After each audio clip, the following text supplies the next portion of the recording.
On the evening of February 1st, 2009, a 32-year-old man named Luo Jinfa stood in the doorway of his apartment in Taiwan, waiting for his landlord to finish lecturing him about being late on his rent. Luo had just moved into this apartment 2 months earlier in December, and this was not a very nice apartment. It was a cramped downstairs unit with no air conditioning, so it was really sweaty and awful in there most of the time, but it was all Luo could afford. He wasn't working right now and knew this was the best he was going to get. As the landlord continued to berate Luo about how he was totally within his rights to evict Luo if he didn't pay him, how he'd already given Luo an extension, and what's going on here, you got to get your act together. As all that was happening, Luo just was totally quiet and just was waiting for the landlord to be quiet. Because at this point, Luo didn't really care about the rent side of this discussion. He just wanted his landlord to be quiet so he could ask him a very strange but important question. And finally, after about 5 minutes of the landlord just ranting, the landlord stopped for a second to try to calculate how much interest he could potentially charge Luo. And as the landlord began scribbling notes on his notepad, Luo saw his opportunity. And he said, "Excuse me, I don't mean to interrupt, but I actually need to ask you something." And the landlord was sort of caught off guard by the way Luo was approaching him.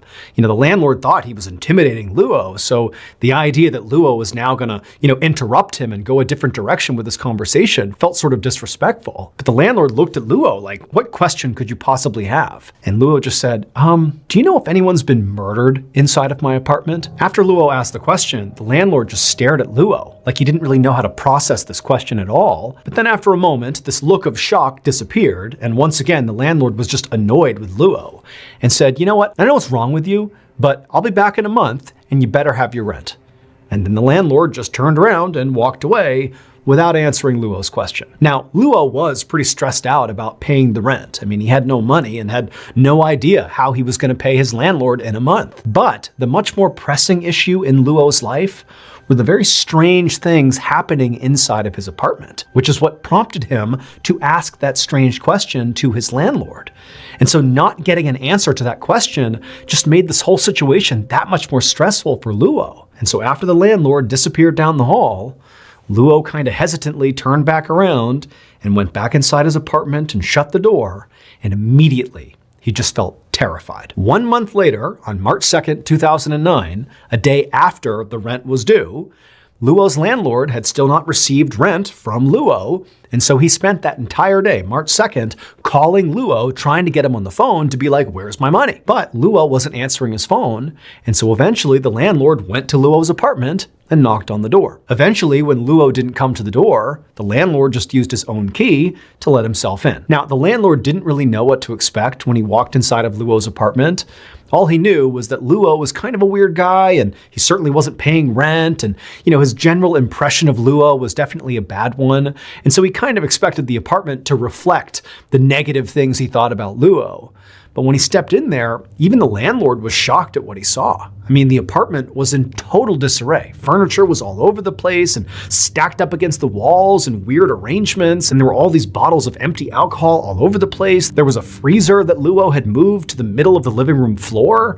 The place just was a total mess and just kind of all over the place. But the thing that really creeped the landlord out the second he walked in there was that all over the walls were these yellow and red pieces of paper with prayers written on them that had been stabbed into the wall with individual knives. Like Luo had taken a prayer and stabbed it to the wall over and over and over again, all over the apartment. Now, the landlord had no idea what to make of any of this. He just knew he was done with Luo. He was evicting him. And so he quickly searched the apartment just to make sure Luo was not really in here, and he wasn't. The apartment was empty. And so after that, the landlord just left the apartment. He locked the apartment. He went and got a new lock at the hardware store, came back, replaced the lock, and was determined to never let Luo ever come back. And in fact, Luo would not come back. The landlord never had to worry about, telling Luo to stay away. He just never came back.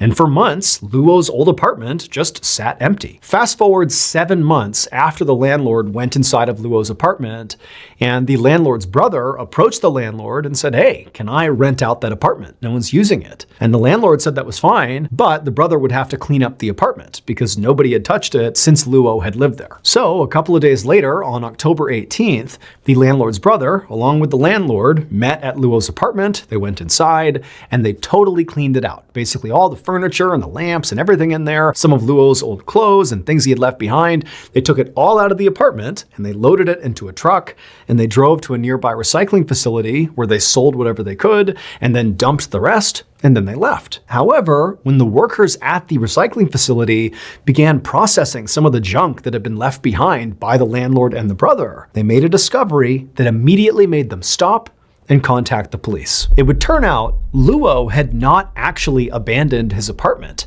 In fact, he had never left his apartment. So Luo had become totally convinced that his apartment was haunted by a ghost. At night, he would hear walking around above him, even though he knew nobody actually occupied the apartment right above him, and so the footsteps didn't make any sense. And then sometimes he would claim that he would see these shadowy figures wandering around inside of his apartment. Now, it's worth noting that Luo did have mental health issues and he was a drug user, but he was absolutely adamant to the people he spoke to that there was something strange happening inside of his apartment. And so he began to wonder if, maybe somebody had been murdered in his apartment and their ghost was now haunting him. Hence the question to his landlord. And so this haunting, or whatever it was, just continued night after night, day after day for Luo, and it was driving him absolutely mad. But Luo discovered there was actually one place he could go in his apartment that would sort of protect him from whatever was happening inside of there. And that was to lock himself inside of his bedroom. However, his bedroom was not a real room. His bedroom was that big freezer the landlord found sitting in the middle of his living room. Luo had been climbing in there and shutting it to protect himself from this entity at night.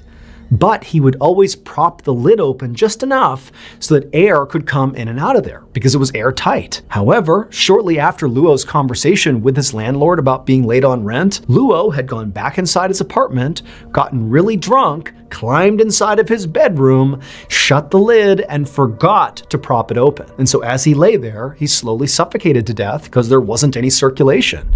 And after he died inside of his freezer, nobody found him. And then 7 months later, after Luo's landlord and his brother emptied out Luo's apartment, they brought that freezer along with everything else to the recycling facility where the workers there would open up the freezer and they would find Luo. Our official merch store is finally here. If you want to support more of our channel, check out our merch shop. The link is in the description down below. See you on the next video.